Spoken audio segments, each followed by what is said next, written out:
नमस्कार मंडळी, श्रीनाथ संप्रदाय या आपल्या यूट्यूब चॅनेलवर तुमचे मनापासून स्वागत. मंडळी, आज आपण एका अत्यंत विषयावर बोलणार आहोत आणि खास करून मी हा व्हिडिओ त्या लोकांसाठी बनवला आहे ज्यांच्या अंगात नवीन नवीन वारे यायला चालू झालेला आहे. कारण अशा लोकांना वाऱ्याबद्दल किंवा अंगातील वाऱ्याची पाळणूक ही कशा प्रकारे करायची याबद्दल काहीच माहिती नसते आणि त्यामुळे त्यांच्याकडून नकळतपणे अंगातील वाऱ्याचा अवमान होतो, अपमान होतो. आणि यामध्ये सर्वात महत्त्वाचं म्हणजे वाऱ्याची पाळणूक जर नीट झाली नाही तर आपल्याच वाऱ्याचा आपल्याला देखील त्रास होत असतोय. पण या गोष्टींची माहिती नसल्याने नकळतपणे बऱ्याच लोकांच्या हातून या चुका होत असतात. म्हणूनच मंडळी, मी आज हा व्हिडिओ बनवत आहे जेणेकरून तुम्हाला समजेल की अंगातील वाऱ्याची पाळणूक नेमकी कशी करायची आणि त्यासाठी काही नियम असतात. मंडळी, या व्हिडिओमध्ये मी काही असे नियम तुम्हाला सांगितले आहेत जे माझ्या वैयक्तिक अनुभवावर देखील आधारित आहेत. त्यामुळे व्हिडिओ शेवटपर्यंत बघा. त्याचबरोबर जर तुमच्या काही समस्या असतील, काही अडचणी असतील किंवा काही प्रश्न असतील गेनमाळीबद्दल, स्थापनिकेबद्दल, वाऱ्याबद्दल जर तुमच्या काही अडचणी असतील किंवा तुमच्या जर काही समस्या असतील तर या व्हिडिओच्या डिस्क्रिप्शनमध्ये आपल्या इंस्टाग्राम अकाउंटची देखील लिंक दिलेली आहे. तिथे तुम्ही पर्सनली मला मेसेज करू शकता. तिथे तुमच्या प्रश्नावर, तुमच्या समस्येवर मार्गदर्शन करण्याचा मी नेहमीच प्रयत्न करीत असतो. तर मंडळी, व्हिडिओला सुरुवात करण्याआधी तुम्हाला विनंती आहे की आपल्या श्रीनाथ संप्रदाय या चॅनेलला देखील तुम्ही सबस्क्राईब करा. कारण तंत्रमंत्र यंत्र या क्षेत्रातील गुप्त माहिती, उपाय आणि उत्तरे या चॅनेलच्या माध्यमातून मी तुमच्यापर्यंत पोहोचवण्याचा नेहमीच प्रयत्न करीत असतोय. तर मंडळी, मुळात वाऱ्याची पाळणूक करणे म्हणजे काय? तर आपल्या अंगात वारं येते म्हणजेच मंडळी आपल्या अंगात देव येत आहे.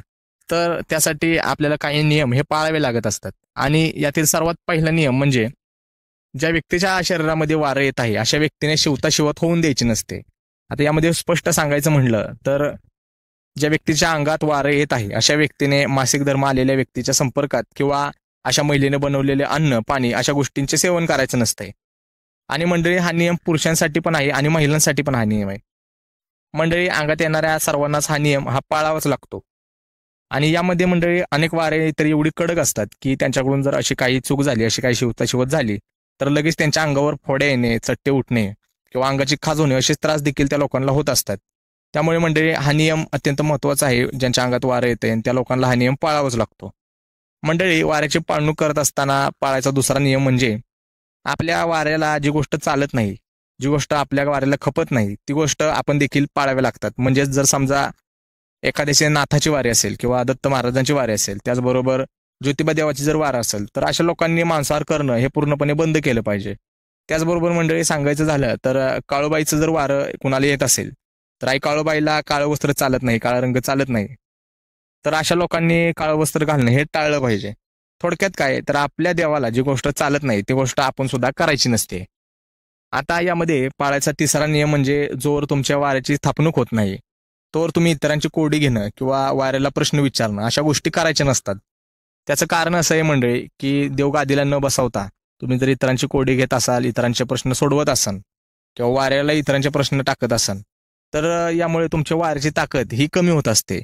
आणि एक वेळ मंडळी अशी येते की तुमचं वारं हे फक्त नावालाच राहतं, बाकी तुम्हाला काही दिसत नाही किंवा तुमच्या वाऱ्याला काही कळत नाही. आणि त्यामुळेच मंडळी, स्थापणूक न करता, गुरु न करता इतरांची कोडी घेणं किंवा वाऱ्याला प्रश्न टाकणं या गोष्टी करू नका.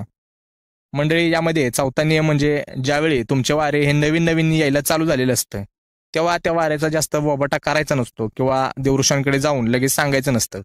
कारण मंडळी, जेव्हा कोणतंही वारं हे नवीन नवीन यायला चालू झालेलं असतं, त्या वाऱ्याची जेव्हा सुरुवात असते तेव्हा ती फक्त एक हवेची झुळूक असते आणि तेव्हा वाऱ्याकडे जास्त ताकद सुद्धा नसते. त्यामुळे अशा वेळी तुमचं जर कोण वाईट बघणार असेल किंवा जर तुमचे शत्रू असतील तर लगेच ते तुमचं वारं खुंटवू देखील शकतात. आणि मंडळी, काय होतं की काही वेळा काही चुकीचे देवऋषी देखील असतात ज्यांच्याकडे जर तुम्ही गेलात आणि त्यांना समजलं की या व्यक्तीचं नवीन नवीन वारं यायला चालू झालेलं आहे आणि पुढे जाऊन या वाऱ्याची ताकद ही वाढणार आहे, तर अशा वेळी ते तुमची शक्ती त्यांच्याकडे ठेवून घेतात, तुमचं वारं हे त्यांच्याकडे फिरवतात. आणि मंडळी, तुम्हाला समजत पण नाही की नक्की काय झालं. त्यामुळे ही गोष्ट मी माझ्या अनुभवावरून तुम्हाला सांगतोय की जर तुमचं वारं नवीन नवीन येत असेल तर तुम्ही देवऋषांकडे लगेच लगेच जाऊ नका. कारण मंडळी, माझ्याकडे अशी अनेक उदाहरणे आहेत की अशी लोक माझ्याकडे बरेच येतात तुमच्यासारखी की बाबा त्यांचं वारं आधी येत होतं आणि अमुक देवऋषाकडे गेल्यानंतर त्यांचं वारं येणं हे अचानक बंद झालेलं आहे. त्यामुळे या गोष्टी लक्षात ठेवा, कारण कुठला देवऋषी कसा असतो हे तुम्हाला समजणार नाही.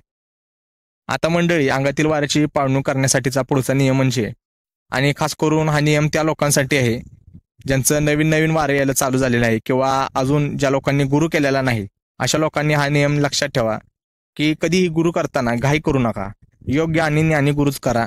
कारण म्हणजे शेवटी कसं असतं की गुरुचीच ताकद आणि गुरुचे ज्ञान हे शिष्याला मिळत असते.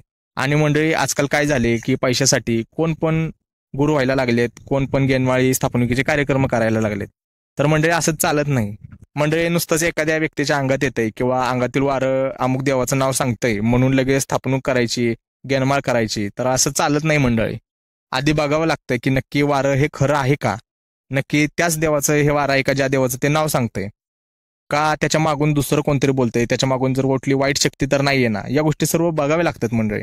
कारण मंडळी कसं होतं की बऱ्याच वेळा करणी बाधा, प्रेत बाधा किंवा वाईट शक्तीचा त्रास जर तुम्हाला असेल तर ते तुमच्या शरीरात खेळतात आणि कोणत्याही देवाचं नाव घेतात आणि असं खेळतात की समोरच्याला कळणार पण नाही की बाबा ह्याच्या अंगात वाईट शक्ती खेळते का देव खेळतोय.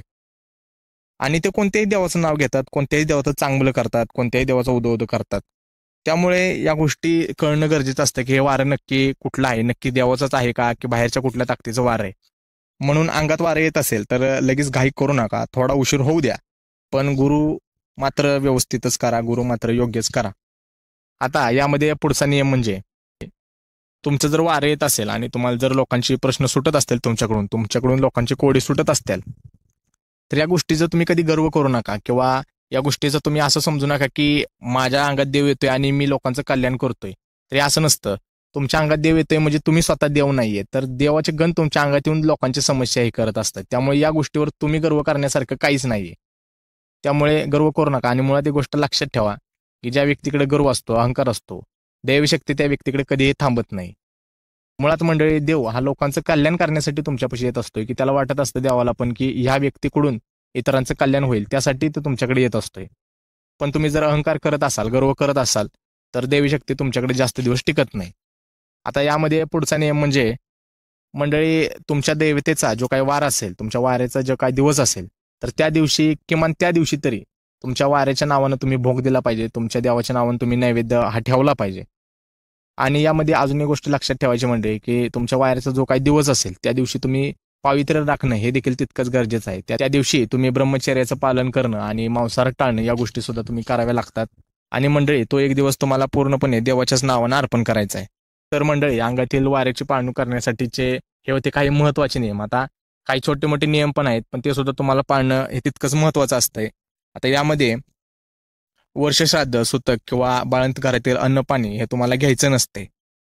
आता अनेक वेळा असं होतं की आपल्या घरातीलच जवळची कोणतरी व्यक्ती वारते किंवा आपल्या रक्तातीलच कोणतरी नातेवाईक वारतात. अशा वेळी आपल्याला त्यांच्या कार्याचं म्हणा किंवा त्यांच्या घरात जेवण वगैरे करावंच लागतं. तर म्हणजे एक गोष्ट लक्षात ठेवा की रक्ताच्या नात्यामध्ये जर कोण वारला असेल तर त्यांच्या कार्याचं खाल्लं तरी चालतं, फक्त बाकीच्या कोणाच्या कार्याचं हे खायचं नसतंय. आणि यामध्ये अजून एक महत्वाचा नियम मला तुम्हाला सांगायचे आणि अनेक लोक अशी चुका करतात आणि या गोष्टी त्यांना त्रास देखील पुढे जाऊन भोगावा लागतो. ते म्हणजे स्वतःहून तुम्ही वारं घेऊ नका. आणि लोकांना सवय असते की लोकांना दाखवायचं असते की बाबा मी देवऋषी आहे किंवा माझ्याकडे वारं आहे आणि माझं वारं किती ताकदीचं आहे बघा की मी लोकांची कोडी सोडवू शकतो, मला लोकांचे सगळं काही समजतं. आणि यामुळं गुरु न करता, देवगादीला न बसवता, स्थापणूक न करता उगाचच वारं घ्यायचं, उगाचच गाणी लावायची, उगाच ढोल वाजवून वारी घ्यायची आणि लोकांची कोडी सोडवायची. तर या गोष्टी करू नका. या गोष्टी साप चुकीच्या आहेत. कारण मंडळी देव हा तुम्ही बोलवलं येतो आणि तुम्ही बोलवलं जातो, तर असं नसतं. देवाच्या जेव्हा मनात असेल तेव्हा ती येतो, तेव्हा खेळतो आणि तोपर्यंत तेव्हाच तो जातो. तुम्ही देवाला अडवू शकत नाही किंवा देवाला ये पण म्हणू शकत नाही. ही गोष्ट लक्षात ठेवा. त्यामुळे स्वतःहून वारं घेणं आणि लोकांची कोडी सोडवणं ही गोष्ट कधी करू नका. तुम्हाला जर या गोष्टी करायच्याच आहेत तर योग्य गुरुचं मार्गदर्शन घ्या, देवगादीला बसवा आणि बिनधास्तपणे तुम्ही लोकांचं जनकल्याण करा, लोकांची कोडी सोडवा, लोकांना अडचणीतून बाहेर काढा. पण गुरु न करताच, देवाची स्थापणूक न करता, देवगादीला न बसवता लोकांची कोडी सोडवू नका. कारण मंडळी काय होतं तर तुम्ही ज्याची कोडी सोडवत असता त्याला फरक पडतो, पण त्याचा त्रास मात्र हा तुमच्या मागे फिरतो आणि तुमच्या मागे त्याला त्रास लागतो. त्यामुळे योग्य गुरुचं मार्गदर्शन घ्या आणि मगच या क्षेत्रामध्ये पुढचे काम करा. तर मंडळी ही होती अंगातील वाऱ्याची पाळणूक करण्यासाठी पाळावे लागणारे काही नियम असतात याची सविस्तर माहिती. तर ही माहिती जर तुम्हाला आवडली तर आपल्या व्हिडिओला लाईक करून आपल्या श्रीनाथ संप्रदाय या चॅनलला सबस्क्राईब करायला देखील विसरू नका. अलख निरंजन आदेश.